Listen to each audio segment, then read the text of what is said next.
বিসমিল্লাহির রহমানির রহিম। আমরা আগের ভিডিওগুলিতে ডিভিশন শিখেছি। আজকে আমরা শিখব কিছু শর্ট ট্রিক। শর্ট ট্রিক হচ্ছে আমরা যখন ডিভিশন করতে যাব তখন আমাদের বুঝতে হবে যে আসলে এই নাম্বারটা 2 দ্বারা ডিভাইসিবল কিনা অথবা এটা 3 দ্বারা ডিভাইড করা যাবে কিনা। যদি আমরা এই ট্রিকটা না বুঝি তাহলে প্র্যাকটিক্যাল প্রবলেমে আমরা কিন্তু ক্যান্সেলেশন পাবো না।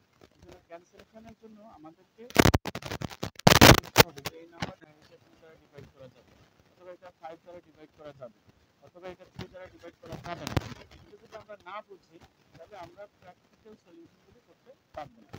আচ্ছা, তাহলে আমাদের ডিভিজিবিলিটির জন্য একটা নাম্বার এটা 2 দ্বারা ডিভাইজেবল কিনা তার একটা শর্ট ট্রিক আছে। আজকে আমরা ট্রিকগুলো শিখব। তার আগে আমরা একটা বিষয় জানা দরকার, সেটা হচ্ছে ইভেন নাম্বার আর অড নাম্বার। আমরা প্রথমে শিখি ইভেন কি কি। ইভেন নাম্বার হচ্ছে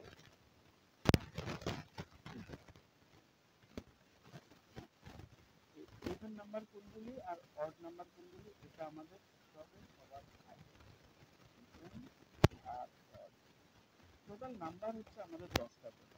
আমরা ইভেন নাম্বারগুলো হচ্ছে 0, 2, 4, 6, 8 এই 5টা ডিজিটকে আমরা ইভেন নাম্বার। আর অড ডিজিটগুলি হচ্ছে 1, 3, 5, 7, 9। এই টোটাল 10টা ডিজিট। 0 to 4 to 6 এগুলো আর বাকি যে অড নাম্বারগুলি আছে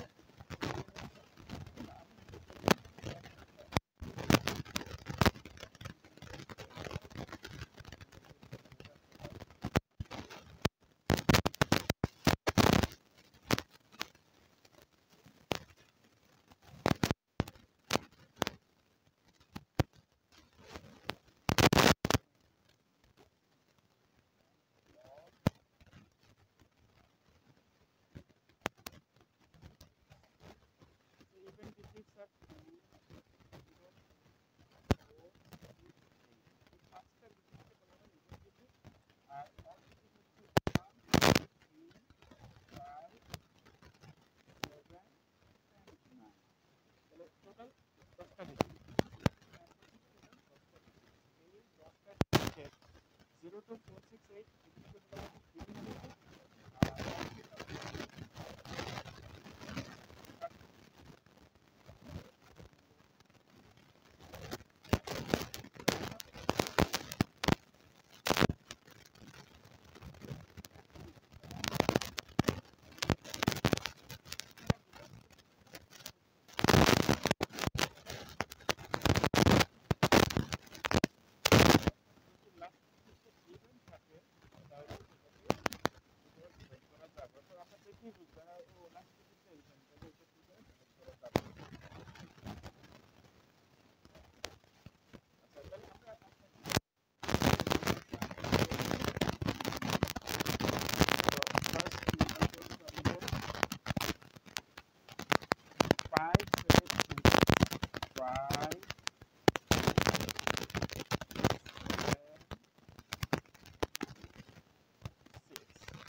একটা নাম্বার 2 দ্বারা ডিভাইজিবল হবে যদি লাস্টের ডিজিটটা ইভেন হয়। আমরা দেখি যে লাস্টের ডিজিটটা হচ্ছে 6। তাহলে আবার একটু রিক্যাপ করি যে আমরা এখানে শিখেছি ইভেন হচ্ছে 0, 2, 4, 6, 8। তাহলে 0, 2, 4, 6, 8 যদি লাস্টের ডিজিটটা হয় তাহলে এই নাম্বারটা 2 দ্বারা ডিভাইজিবল। তাহলে আমরা দেখতে পাচ্ছি যে লাস্ট ডিজিট, এটাকে ওয়ান্স প্লেস বলে, এই লাস্ট ওয়ান্স প্লেসের ডিজিটটা হচ্ছে 6। তাহলে 6 একটা ইভেন নাম্বার। যদি 6 ইভেন নাম্বার হয় তাহলে এটা 2 দ্বারা ডিভাইজিবল। এভাবে আমরা পুরো নাম্বারটাকে ডিভাইড করে দেখতে হবে না, আমরা দেখে বলে দিচ্ছি হ্যাঁ এটা 2 দ্বারা ডিভাইজিবল হবে। আচ্ছা, এরপরে না আরেকটা নাম্বার নেই আমরা, সেটা হচ্ছে নেক্সট আমরা 1, 2, 3, 5 1, 2, 3, 5। তাহলে আমাদের রুলসটা হচ্ছে কি আমরা লাস্ট ডিজিটটা দেখব। তাহলে এখানে লাস্ট ডিজিটটা দেখি, লাস্ট ডিজিটটা হচ্ছে 5। 5 কিন্তু ইভেন নাম্বার না। আমরা যদি একটু ব্যাকে যাই তাহলে দেখতে পাবো এই যে 5 কিন্তু অড নাম্বার, এই যে এটা হচ্ছে 5, তাহলে 5 কিন্তু অড নাম্বার, 5 কিন্তু ইভেন ডিজিট না। যদি ইভেন ডিজিট না হয় তাহলে এটা ডিভাইজিবল না, তাহলে এই নাম্বারটা 2 দ্বারা ডিভাইজিবল হবে না, পারফেক্টলি ডিভাইজিবল হবে না। তাহলে আমরা নাম্বারটা দেখেই বুঝতে পারছি যে এখানে যেহেতু 5 আছে লাস্ট ডিজিটটা, এজন্য এই নাম্বারটা 2 দ্বারা ডিভাইড হবে না। এরপরে থার্ড নাম্বারটা দেখি, থার্ড নাম্বারটা হচ্ছে 5210, 5210। এখন আমরা আমাদের রুলস হচ্ছে লাস্ট ডিজিটটা, আমরা এই যে লাস্ট ডিজিটটা দেখলাম, লাস্ট ডিজিটটা হচ্ছে কত 0, তাহলে 0 আমরা দেখি 0 আমাদের ইভেন না অড। আমরা আমাদের এই ইভেন ক্যাটাগরিতে 0টা হচ্ছে ইভেন নাম্বার, এই যে 0 ইভেন। তো আমরা অলরেডি আমরা রুলসটা শিখেছি যে যদি লাস্ট ডিজিটটা ইভেন হয় তাহলে এই পুরা নাম্বারটা 2 দ্বারা ডিভাইজিবল, তাহলে আমরা যেহেতু ইভেন ডিজিট পেয়েছি এটা 2 দ্বারা ডিভাইজিবল। আরেকটা নাম্বার আমরা লিখতে পারি 4515210, সরি, তাহলে এই যে আরেকটা নাম্বার যদি আমরা লিখি এরকম 1 1 2 0 1, তাহলে আমরা দেখি এখানে লাস্ট ডিজিটটা কি, লাস্ট ডিজিটটা হচ্ছে 1, তাহলে 1 কি আমাদের ইভেন ডিজিট না অড ডিজিট, এই যে 1 হচ্ছে আমাদের অড ডিজিট। তো আমরা অলরেডি শিখেছি যদি ইভেন ডিজিট হয় তাহলে ডিভাইজিবল হবে, এটা যেহেতু ইভেন না এটা ডিভাইজিবল না। তাহলে আমরা এই নাম্বারগুলি দেখেই আমরা বলতে পারছি যে ফার্স্ট নাম্বারটা কিন্তু লাস্টের ডিজিট হচ্ছে 6, যেটা হচ্ছে ইভেন, তাহলে এই 5726 এই নাম্বারটা 2 দ্বারা ডিভাইড করা যাবে। এরপরটা আমরা দেখি লাস্টের ডিজিটটা হচ্ছে 5, তাহলে এই 5 হচ্ছে অড ডিজিট, অড ডিজিট হলে ডিভাইড করা যাবে না, তাহলে আমরা বলতে পারতেছি যে 1 2 3 5 এই নাম্বারটা 2 দ্বারা ডিভাইড করা যাবে না। এরপর নাম্বার 3 হচ্ছে 5210, আমরা দেখছি যে লাস্ট ডিজিটটা হচ্ছে 0, যেটা একটা ইভেন নাম্বার, তাহলে এটা অবশ্যই 2 দ্বারা ডিভাইজিবল। এরপর লাস্ট নাম্বারটা হচ্ছে 11201, তাহলে লাস্ট ডিজিটটা 1 মানে অড, এটা ইভেন না, এজন্য এই নাম্বারটা 2 দ্বারা ডিভাইড করা যাবে না। আচ্ছা, আমরা এরপরে দেখব নেক্সট রুলটা। নেক্সট রুলটা হচ্ছে আমাদের 3 এর রুল। 3 এর রুলটা হচ্ছে কি রকম, আচ্ছা আমি এগুলো ইরেজ করি, আমরা ইরেজ করে নিলাম।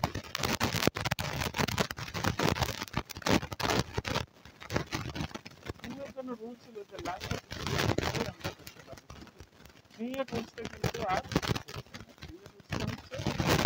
3 এর রুলস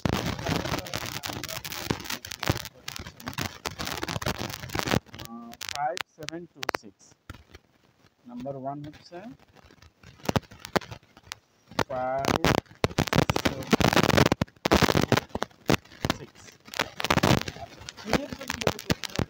আমাদেরকে সবগুলো নাম্বার অ্যাড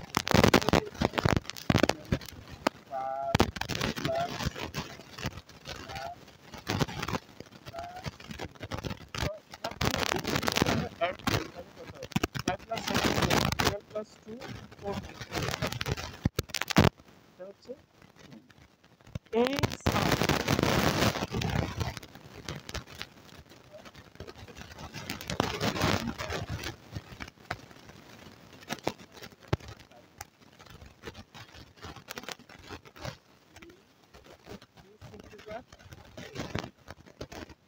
তাহলে আমাদের রিমাইন্ডার থাকলো কত 2। তো বোঝা গেল যেহেতু রিমাইন্ডার রয়ে গেছে 2 রিমাইন্ডার রয়ে গেছে, তাহলে এই নাম্বারটা আর 3 দ্বারা ডিভাইড করা যায় না। যখন এই পুরো সামেশনটা অর্থাৎ সবগুলি ডিজিটকে অ্যাড করলে যদি 3 দ্বারা ডিভাইড করা না যায় তাহলে ওই নাম্বারটা 3 দ্বারা ডিভাইড করা যায় না। অর্থাৎ আমরা এখন বলতে পারবো যে এই নাম্বারটা 3 দ্বারা ডিভাইড করা যাচ্ছে না। কিভাবে বুঝবো, তাহলে once again I am repeating, কি করতে হবে, সবগুলি ডিজিট অ্যাড করতে হবে, যতগুলি ডিজিট, অনেকগুলি ডিজিট থাকতে 10টা থাকতে পারে, 20টা 50টা থাকতে পারে, আমরা সবগুলি ডিজিটকে অ্যাড আপ করব। অ্যাড আপ করে যেই রেজাল্টটা পাবো সেই রেজাল্টটা যদি 3 দ্বারা ডিভাইড হয় আমরা বুঝে নেব যে এই নাম্বারটা 3 দ্বারা ডিভাইজিবল হবে কিনা। আমরা এখানে অ্যাড করার পর পেলাম 20, আমাদের 20 কিন্তু 3 দ্বারা ডিভাইড হয় না। কিভাবে, 3 5 are 15, 3 6 are 18, 3 7 are 21, 20 কিন্তু ওখানে নাই। তাহলে বোঝা যাচ্ছে এই যেহেতু এই 23 দ্বারা তাদের অ্যাডটা আই মিন সামটা, তাদের সাম রেজাল্টটা যেহেতু 3 দ্বারা ডিভাইড করা যাচ্ছে না, যেহেতু এই নাম্বারটাও 3 দ্বারা ডিভাইজিবল না। আমরা আরেকটা নাম্বার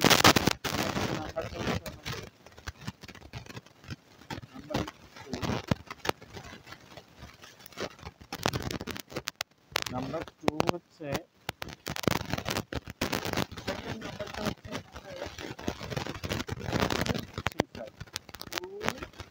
2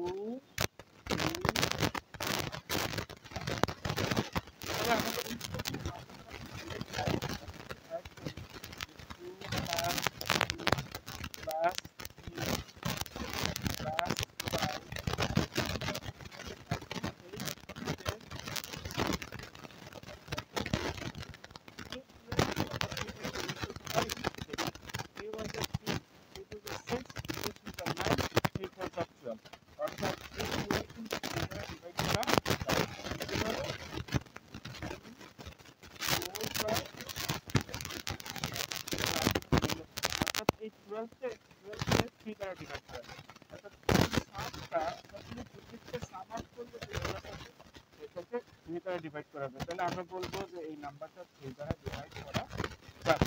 আমরা যদি আরেকটা নাম্বার নেই, সেই নেক্সট নাম্বারটা হচ্ছে আমাদের নাম্বার 3। থার্ড নাম্বারটা হচ্ছে আমাদের 9639। 9639। আচ্ছা, এখন আমরা সবগুলো ডিজিট অ্যাড করি। আমরা অ্যাড করলে কত হবে? 9 প্লাস 6 প্লাস 3 প্লাস 9।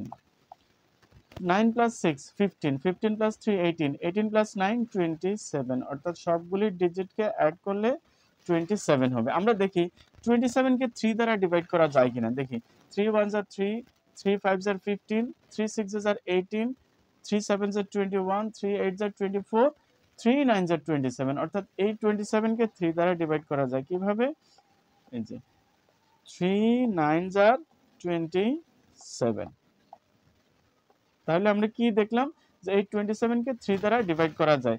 যেহেতু 27 কে 3 দ্বারা ডিভাইড করা যাচ্ছে, সেহেতু এই পুরো নাম্বারটাই 3 দ্বারা ডিভাইজেবল। হোল নাম্বারটাই 3 দ্বারা ডিভাইড করা যাবে। আমরা আরেকটা নাম্বার নিয়ে দেখব, সেই নাম্বারটা হচ্ছে, এই রুলসগুলো আমাদের জানতে হবে, কারণ আমরা যখন ফ্র্যাকশনাল ক্যালকুলেশন করব তখন কিন্তু আমাদের দেখে বুঝতে হবে, ও আচ্ছা এই নাম্বারটা 3 দ্বারা ডিভাইড করা যাবে অথবা যাবে না। তা না হলে কিন্তু আমাদের পক্ষে ওই ক্যান্সেলেশন বা ফ্র্যাকশনাল ক্যালকুলেশন করতে পারবো না। আচ্ছা, ফোর্থ নাম্বারটা হচ্ছে 9639। ফোর্থ নাম্বার আমরা এই তিনটা দেখে মোটামুটি বুঝে নেই যে কোন নাম্বারটা 3 দ্বারা ডিভাইডেবল কিনা। তাহলে এরপরে আমাদের রুলস হচ্ছে রুল নাম্বার 4, অর্থাৎ একটা নাম্বার 4 দ্বারা ডিভাইড হবে কিনা সেটা আমরা কিভাবে বুঝবো। আচ্ছা, তাহলে আমরা একটা নাম্বার নেই, নাম্বারটা হচ্ছে এরকম। তাহলে আমরা শিখলাম 2 দ্বারা কি কি নাম্বারকে ডিভাইড করা যায়, এরপর 3 দ্বারা কোন কোন নাম্বার ডিভাইজেবল, এখন 4 দ্বারা কোন কোন নাম্বার ডিভাইজেবল সেটা আমরা দেখব। সেটা হচ্ছে একটা নাম্বার নিলাম 5 5 0 2। মনে রাখতে হবে প্রত্যেকটা ডিভিজিবিলিটি রুল কিন্তু একরকম না, এক একটা রুলস এক এক রকম, এর জন্য রুলসগুলি আমাদেরকে মেমোরাইজ করে রাখতে হবে। আচ্ছা, 4 এর জন্য রুল হচ্ছে ইফ দ্য লাস্ট 2 ডিজিটস, অর্থাৎ আমাদেরকে এই দুটো ডিজিট দেখতে হবে, লাস্ট 2 ডিজিট নিতে হবে। এই দুটো ডিজিট হচ্ছে কত? 2। 0 ইন দ্য ফ্রন্ট যদি 0 থাকে, এই 0 এর কোনো ভ্যালু নেই, অর্থাৎ এটা 2, এটা 20 না, এটা কিন্তু 2। আচ্ছা, আমরা দেখি 2 কে কি কখনো 4 দ্বারা ডিভাইড করা যায়? কোনোভাবেই না, কারণ এই 4 এর থেকে তো ছোট যদি ডিভাইজার হয়, আই মিন ডিভাইডেড হয়, কিন্তু ডিভাইড করা যাচ্ছে না। তাহলে এইটা 4 দ্বারা 2 কে ডিভাইড করা যায় না। যদি না যায় তাহলে আমাদের বুঝতে হবে যে এই পুরো নাম্বারটাই কিন্তু 4 দ্বারা ডিভাইড করা যাবে না। তাহলে 4 এর রুলস হচ্ছে কি, আমরা লাস্টের দুটো ডিজিট নেব, নিয়ে সেই দুটো ডিজিটকে যদি 4 দ্বারা ডিভাইড করা যায় তাহলে বুঝতে হবে যে এই হোল নাম্বারটাতে 10টা ডিজিট, 20টা বা 1 বিলিয়ন ডিজিট থাকুক, সবগুলি 4 দ্বারা ডিভাইড হবে। আর যদি 4 দ্বারা লাস্টের দুটো ডিভাইড করা না যায় তাহলে বুঝতে হবে কোনো পুরো নাম্বারটাই 4 দ্বারা আর ডিভাইড করা যাবে না। আমরা নেক্সট নাম্বারটা ভেরিফাই করে দেখি। নাম্বার 2 2 সেকেন্ড নাম্বারটা হচ্ছে আমাদের সেকেন্ড নাম্বার হচ্ছে 5520 5520। তাহলে আমরা কি করব, আমরা লাস্টের ডিজিটটা নেব সবসময়। আমাদের এখানে লাস্টের ডিজিটটা হচ্ছে লাস্টের দুইটা ডিজিট, এই লাস্টের দুইটা ডিজিট হচ্ছে 20। তাহলে 20 কে অবশ্যই 4 দ্বারা ডিভাইড করা যায়। কি রকম? 4 5 জার, আমরা জানি 4 5 জার 20, অর্থাৎ লাস্টের দুইটা ডিজিট যদি লাস্টের দুইটা ডিজিট 4 দ্বারা ডিভাইড করা যায় তাহলে আমরা বুঝবো যে পুরো নাম্বারটাই 4 দ্বারা ডিভাইড করা যায়। আচ্ছা, এরপরে দেখি আমরা আরেকটা নাম্বার নেই। নেক্সট নাম্বারটা হচ্ছে আমাদের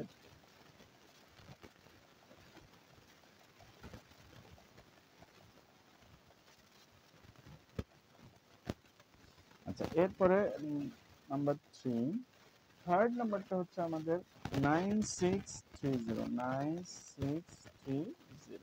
তাহলে অ্যাজ ইউজুয়াল আমরা রুল কিন্তু আমাদের মুখস্থ থাকতে হবে। এখানে আমি শো করছি ফর বেটার আন্ডারস্ট্যান্ডিং, কিন্তু আসলে নাম্বারটা আমাদের মাথায় থাকতে হবে। তাহলে রুলটা আমাদের মাথায় থাকতে হবে। তো আমরা আমাদের 4 এর জন্য রুলসটা হচ্ছে কি, যে লাস্টের দুইটা ডিজিট নিতে হবে, লাস্টের দুইটা ডিজিট হচ্ছে 30। এই দুইটা ডিজিট যদি 4 দ্বারা ডিভাইজিবল হয় তাহলে আমরা দেখি 4 দ্বারা এই দুইটা ডিজিট ডিভাইজিবল হয় কিনা। 4 7 যা 28। তাহলে আমরা যদি সাবট্রাক্ট করি তাহলে 2 থাকে। তাহলে এই 2 কিন্তু আমাদের রিমাইন্ডার রয়ে গেছে, অর্থাৎ এই লাস্টের দুটো ডিজিট নিয়ে যে নাম্বারটা হয়েছে সেই নাম্বারটা কিন্তু 4 দ্বারা পারফেক্টলি ডিভাইজিবল না। তার মানে এই নাম্বারটা 4 দ্বারা ডিভাইজিবল না। তাহলে 4 এর রুলসটা আমরা কি করলাম, লাস্টের দুটো ডিজিট যদি 4 দ্বারা ডিভাইজিবল করা যায় বা ডিভাইড করা যায় তাহলে বুঝতে হবে যে পুরো নাম্বারটাই 4 দ্বারা ডিভাইড করা যায়। আচ্ছা, আমরা 4 এর রুলস শিখলাম। এখন আমরা very quickly we are going to learn the rule divisibility rule of 5। আচ্ছা, আমরা ডিভিজিবিলিটি রুল অফ 5 এর জন্য একটা সিম্পল রুল আছে। সেই রুলসটা হচ্ছে আমরা একটা নাম্বার নিব, একটা নাম্বার থেকে আমরা নিতে বলতে 1151 1151। 5 এর জন্য শুধু আমাদেরকে লাস্ট ডিজিটটা দেখতে হবে। যদি লাস্ট ডিজিটটা either 0 হতে হবে অথবা 1 হতে হবে। আমাদের এখানে লাস্ট ডিজিটটা কত? লাস্ট ডিজিটটা হচ্ছে 1। 0 হতে হবে অথবা 5 হতে হবে। এই যে এখান থেকে আমরা এই যে শিখতে পারি the last digit is 0 or 5। যদি লাস্টের ডিজিটটা 0 হয় অথবা 5 হয় তাহলে এই নাম্বারটা 5 দ্বারা ডিভাইজিবল। আমরা দেখি লাস্টের ডিজিটটা হচ্ছে 1। যদি লাস্টের ডিজিট 1 হয়, এটা 5 ও না 0 ও না, তাহলে এই নাম্বারটা 5 দ্বারা ডিভাইড করা যাবে না। আচ্ছা, আমরা সেকেন্ড নাম্বারটা শুধু লাস্টের ডিজিটটা দেখলেই হবে 5 এর রুলস এর জন্য। 2500। আচ্ছা, আমরা দেখি লাস্টের ডিজিটটা কি আছে। এখানে লাস্টের ডিজিটটা হচ্ছে আমাদের 0। আমরা রুলসে শিখেছি যদি লাস্টের ডিজিটটা 0 অথবা 5 হয় তাহলে এই নাম্বারটা 5 দ্বারা ডিভাইজিবল। যেহেতু লাস্ট ডিজিটটা 0 আছে, এই নাম্বারটা 5 দ্বারা ডিভাইজিবল। আমাদের থার্ড নাম্বারটা হবে, থার্ড নাম্বারটা হচ্ছে 5205 5205। আমরা লাস্টের ডিজিটটা হচ্ছে আমাদের কি 5। আমাদের রুলস হচ্ছে কি, যদি লাস্টের ডিজিটটা 5 অথবা 0 হয় তাহলে এটা 5 দ্বারা ডিভাইজিবল। তাহলে আমরা লিখলাম যে নাম্বারটা 5 আছে, এটা 5 দ্বারা ডিভাইজিবল। আচ্ছা, এরপরে আমরা শিখবো নেক্সট রুল হচ্ছে, এই রুলসগুলো এই ট্রিকগুলো খুব দরকার। এই ট্রিকগুলো যদি আমি না জানি তাহলে আমি বুঝবো না। তাহলে আমি একবার 9 দ্বারা ডিভাইড করবো, আরেকবার 7 দ্বারা, একবার হবে আরেকবার হবে না। আর যদি আমরা প্রথমেই বুঝে ফেলি ও হ্যাঁ এই নাম্বারটা তো 3 দ্বারা ডিভাইজিবল, সবগুলো ডিজিট সাম আপ করলে 3 দ্বারা ডিভাইজিবল হয়, তাহলে এই নাম্বারটা আমি 3 দ্বারা ডিভাইড করি। কারণ কোশ্চেন আমাদেরকে বলে দেবে না যে এটা 5 দ্বারা ডিভাইড হবে অথবা এটা 7 দ্বারা ডিভাইড হবে। আমাদের বুঝতে হবে যে হ্যাঁ এই নাম্বারটা 7 দ্বারা ডিভাইজিবল, এটা 2 দ্বারা ডিভাইজিবল।